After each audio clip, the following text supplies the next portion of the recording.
Class 6th की exercise 1.2 का question number 1. A book exhibition was held for 4 days in a school. The number of tickets sold at the counter on the first, second, third and final day was respectively 1094, 1812, 2050 and 2751. Find the total number of tickets sold on all the 4 days. यहाँ पे बताया गया है कि 4 अलग अलग दिनों में कितनी टिकट्स बिकी उसकी क्वांटिटी दे रखी है. तो हमें बताना है कि चारों दिनों को मिला के टोटल कितनी टिकट्स बिकी. क्लियर. चलिए इस क्वेश्चन को हम सॉल्व करते हैं. तो सबसे पहले हम लिखेंगे number of tickets sold on. ये एक वर्ड प्रॉब्लम है. तो यहाँ पे आप देख सकते हैं कि हमें टोटल नंबर ऑफ टिकट्स निकालना है. मतलब क्लियर है कि चारों दिए हुए नंबर्स को हम प्लस कर देंगे. लेकिन वर्ड प्रॉब्लम में हम कभी भी डायरेक्टली प्लस नहीं करेंगे. सबसे पहले हमें कुछ स्टेटमेंट्स लिखनी पड़ती है. जैसे कि सबसे पहले हम लिखेंगे number of tickets sold on. यहाँ पे लिखेंगे हम फर्स्ट डे में कितने टिकट सेल हुई. फिर लिखेंगे हम सेकेंड डे, थर्ड डे और फिर हमारा हो जाएगा फाइनल डे.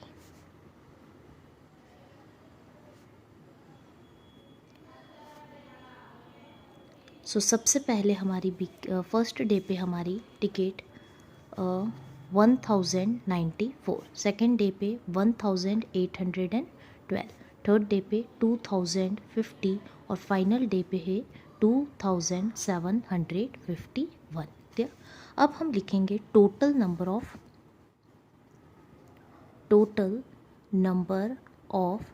NO लगा के डॉट जब हम लिखते हैं तो ये नंबर का शॉर्ट फॉर्म होता है. Total number of tickets sold in 4 days. चारों दिनों को मिला के कितनी टिकट बिकी. तो अब हम 1094, 1812, 2050 और 2751 को ऐड कर देंगे. क्लियर. चलिए अब हम ऐड कर देते हैं 1094, 1812, 2050 और 2751. इनको हम ऐड कर देते हैं. 4 और 2 6 प्लस 1 7, 10 15 20 का 0 कैरी 2, 8 और 2 10, 10 और 7 17 का 7 कैरी 1, 2 4 5 6 7. तो हमारा आंसर हो गया है 7707. ठीक है. अब हम आंसर में लिखेंगे the total number of tickets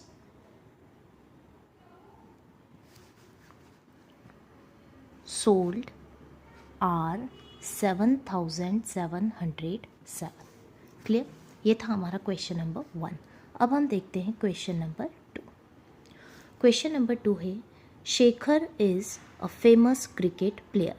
he has so far scored 6980 runs in test matches. He wishes to complete 10,000 runs. How many more runs does he need?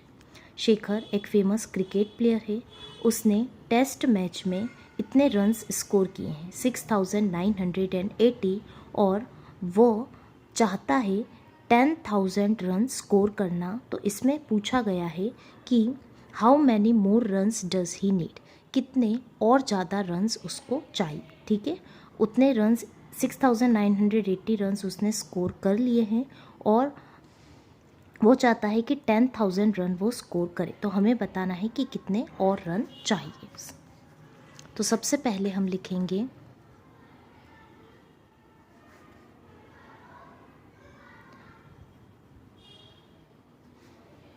Number of runs Shekhar scored. Shekhar ने कितने runs score किए हैं 6980. फिर लिखेंगे ही wishes to complete runs is equals to 10,000। ठीक है, इतने runs उसने स्कोर कर लिए हैं और वो चाहता है 10,000 रन स्कोर करना। So number of runs he need more. आपको ध्यान रखना है कि बड़ा नंबर इसमें हमारा 10,000 है। सो 10,000 में से हम 6,980 को माइनस कर देंगे। अब सब्ट्रैक्शन करते टाइम आपको ध्यान रखना है कि सबसे पहले हम 10,000 लिखेंगे। कभी भी हम नंबर को आगे से लिखना स्टार्ट नहीं करेंगे। यहाँ पे पीछे से लिखना स्टार्ट करेंगे, हो जाएगा 0, 8, 9 और ये हो जाएगा 6। 0 में से 0 गया 0, 0 में से 10 माइनस नहीं होता, ये बन जाएगा 10, ये बन जाएगा 9 और ये भी बन जाएगा 9। 10 में से 8 गए 2, 9 में से 9 गए 0 और 9 में से 6 गए तो ये बन जाएगा 4। इसका मतलब है ही नीड 4,020 मोर रन्स। ही नीड 4,020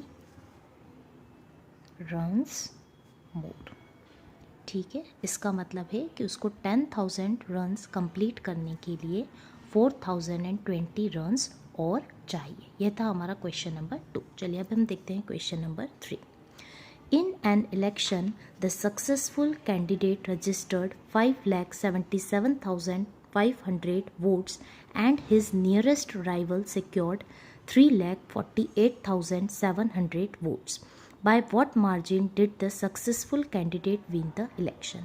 ऐसा बताया है कि इलेक्शन में जो एक सक्सेसफुल कैंडिडेट है उसने उसको इतने वोट्स मिले हैं 5,77,500 और उसका जो नियरेस्ट राइवल है, राइवल मतलब होता है कॉम्पिटिटर, उसका जो नियरेस्ट कॉम्पिटिटर है उसको 3,48,700 वोट मिले हैं।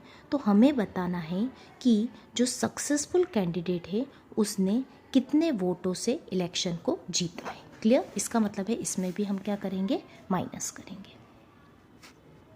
क्वेश्चन नंबर 3 का सॉल्यूशन। तो सबसे पहले हम लिख देंगे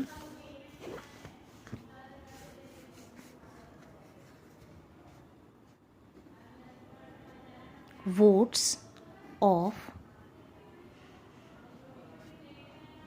successful candidate. Votes of successful candidate हो जाएंगे 5,77,500। फिर हम लिखेंगे वोट्स ऑफ राइवल मतलब कॉम्पिटिटर। कॉम्पिटिटर के वोट्स हैं 3,48,700। अब हमें बताना है कि मोर वोट्स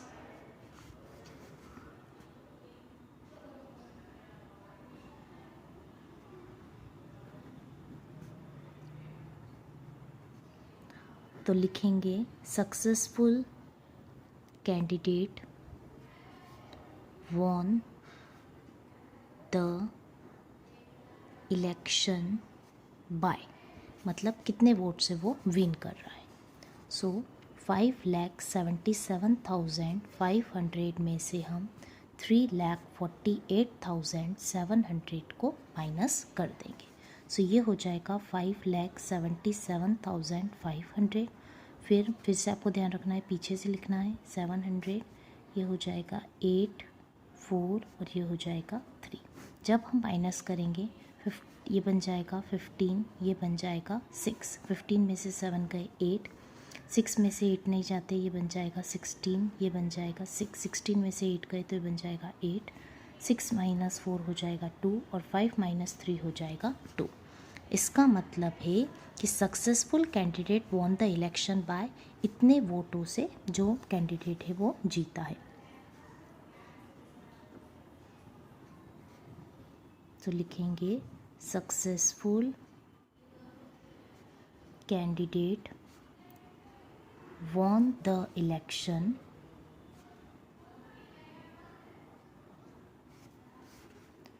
by 2,28,800 votes।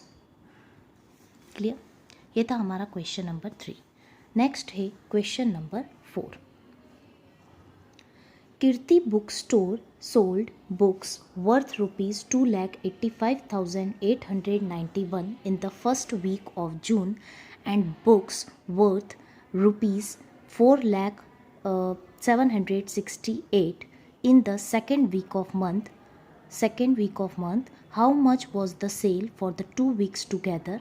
इसमें बताया है कि कीर्ति बुक स्टोर नाम का एक बुक स्टोर है जिसने जून के फर्स्ट वीक में इतने रुपए की बुक बेची है। कितने रुपए की बुक? 2,85,891 ये फर्स्ट वीक में बेची है और सेकेंड वीक में उन्होंने 4,768 रुपए की बुक बेची है।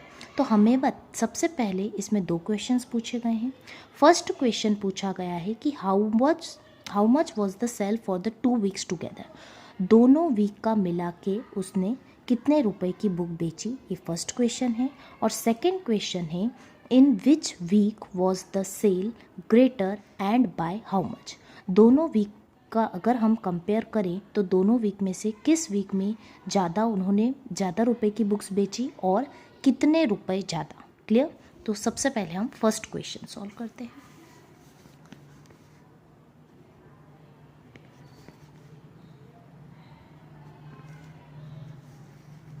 तो सबसे पहले लिखेंगे amount of books sold in first week. ठीक है, फर्स्ट वीक में जो अमाउंट है जो बेचा गया है, जितने रुपए की बुक्स बेची गई हैं वो है रुपीज़ 2,85,891। ठीक है, अब हम लिखेंगे amount of books sold in second week. Second week में जो बेचा गया है वो है 4,768 रुपीज़ की बुक बेची है। अब हम लिखेंगे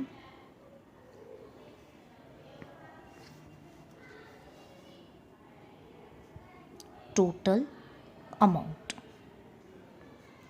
टोटल अमाउंट निकालने के लिए हम दोनों को ऐड कर देंगे।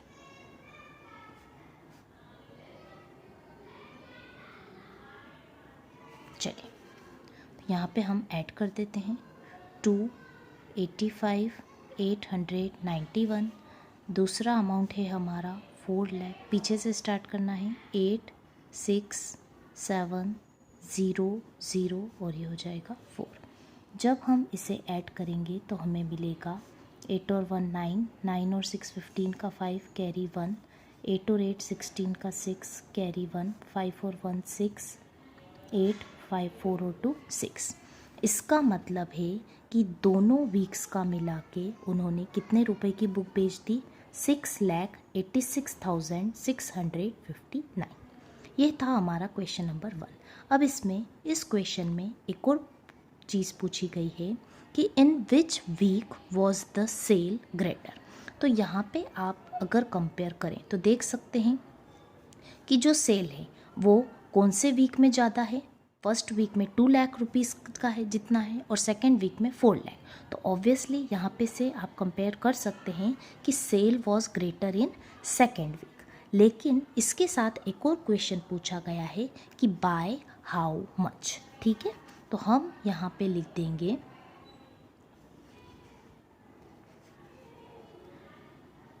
Sale was greater in second week by. अब जो बाय हाउ मच है उसको निकालने के लिए हम सेकेंड वीक वाला जो अमाउंट है उसमें से फर्स्ट वीक वाले अमाउंट को माइनस कर देंगे। क्लियर? चलिए अब हम माइनस कर देते हैं। सो हमारा अमाउंट है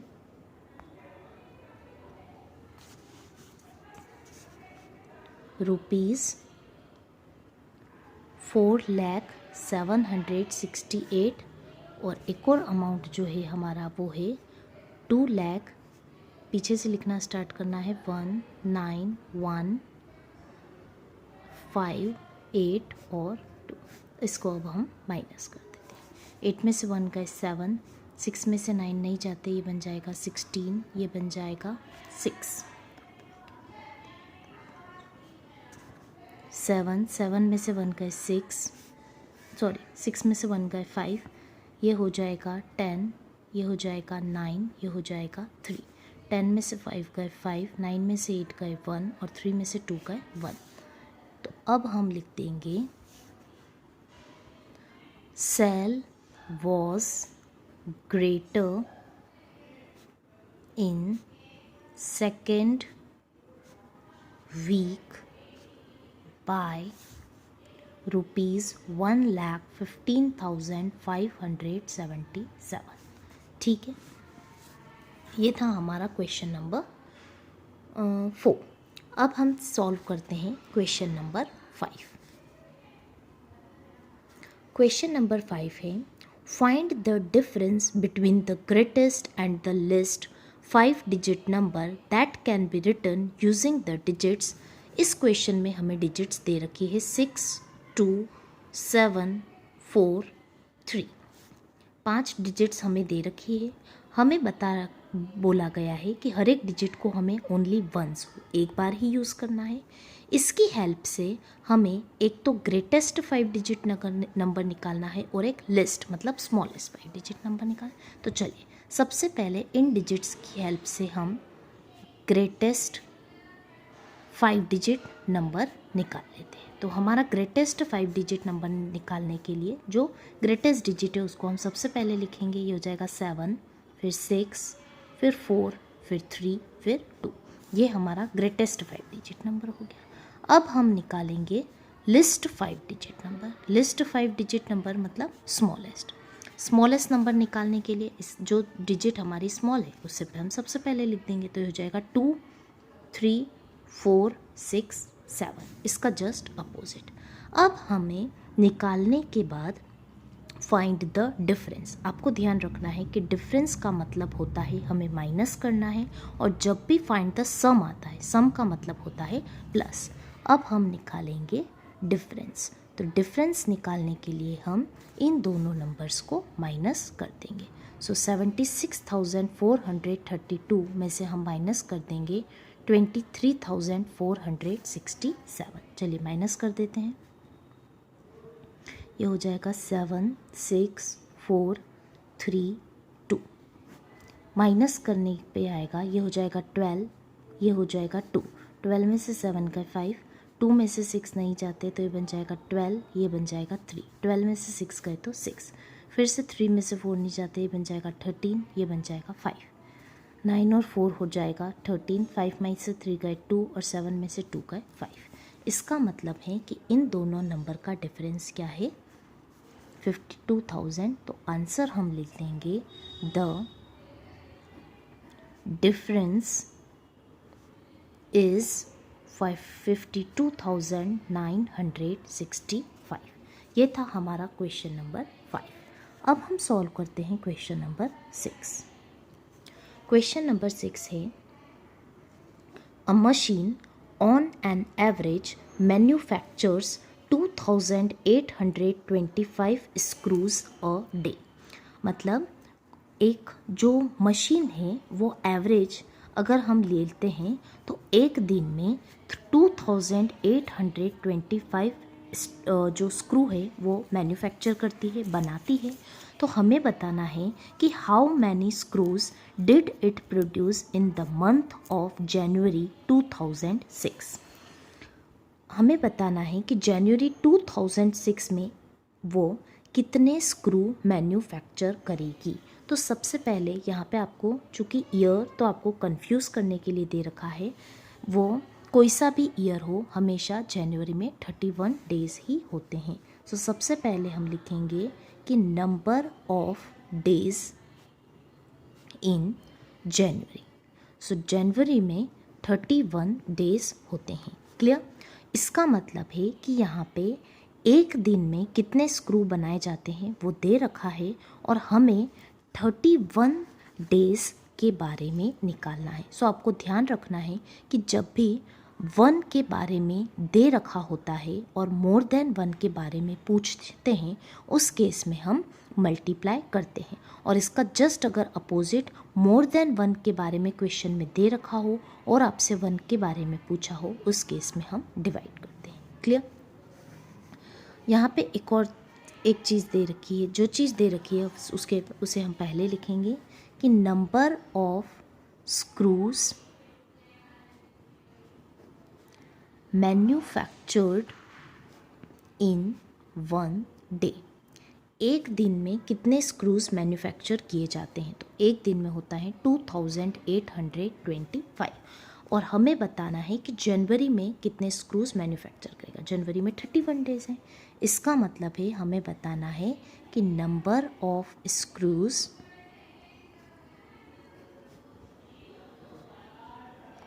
मैन्युफैक्चर्ड इन 31 डेज। अभी मैंने आपको बताया कि जब हमें 1 के बारे में दे रखा होता है और मोर देन 1 के बारे में पूछते हैं, उस केस में हम मल्टीप्लाई करते हैं।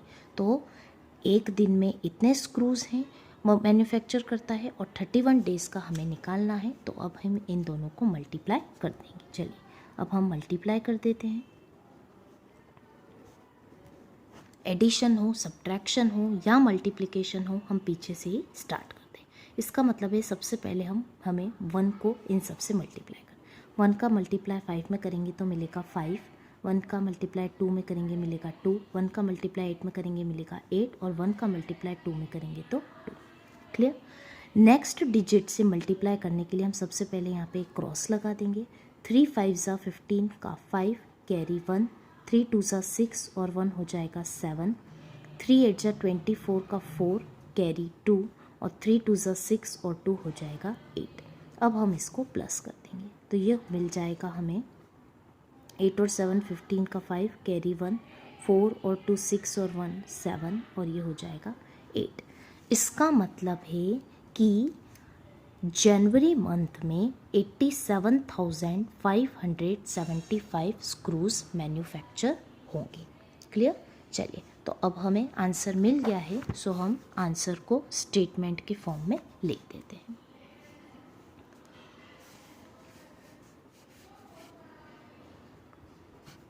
इट विल प्रोड्यूस, जो हमारा आंसर था, आंसर आया है 87,575 screws in January month. Clear? It will produce 87,575 screws in January month. अब हमारा नेक्स्ट क्वेश्चन है क्वेश्चन नंबर 7।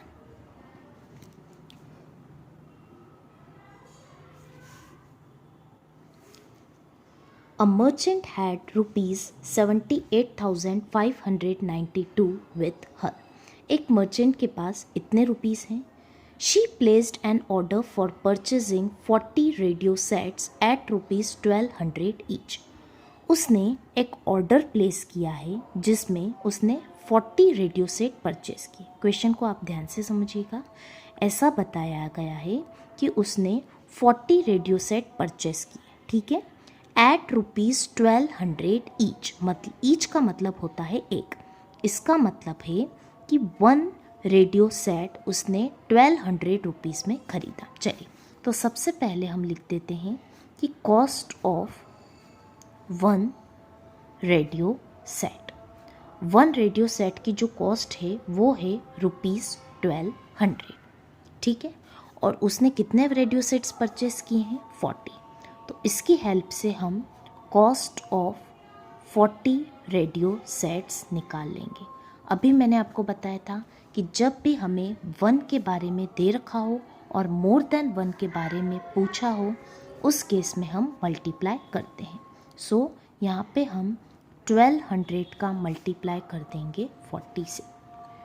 देखिए यहाँ पे आपको लिख के मल्टीप्लाई करने की ज़रूरत नहीं है, हम डायरेक्टली मल्टीप्लाई आंसर निकाल सकते हैं। देखिए कैसे, सबसे पहले पीछे यहाँ पे आप देख सकते हैं कि 2 ज़ीरोज़ है और यहाँ पे 1 ज़ीरो है, तो सबसे पहले हम 3 ज़ीरोज़ एक साथ लिख देंगे।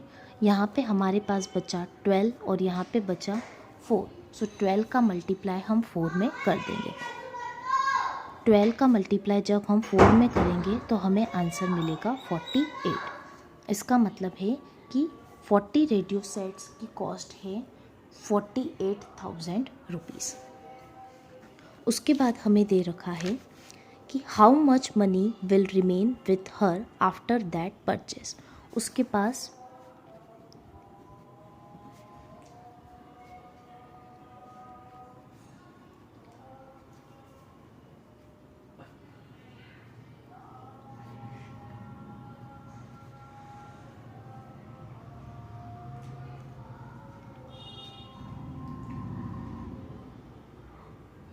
ये चीज़ क्वेश्चन में दे रखी है कि मर्चेंट के पास 78,592 रुपीज़ है। सो हमें बताना है कि 40 रेडियो सेट्स परचेस करने के बाद उसके पास कितना अमाउंट लेफ्ट होगा।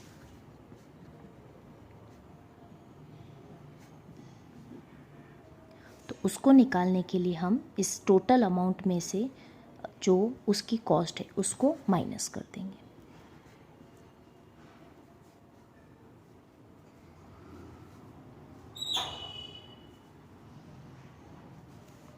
चलिए अब हम माइनस कर देते हैं।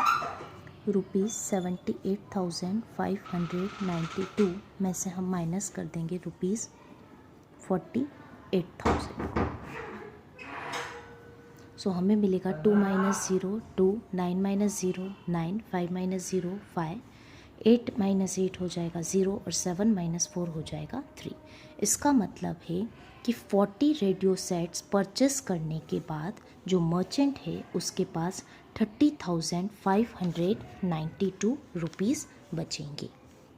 तो हमें आंसर मिल गया है। अब हम इसे स्टेटमेंट फॉर्म में लिख देते हैं।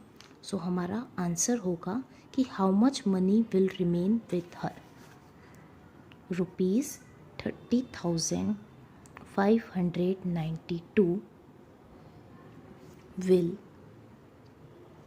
Remain with her. ये था हमारा क्वेश्चन नंबर 7 का सॉल्यूशन।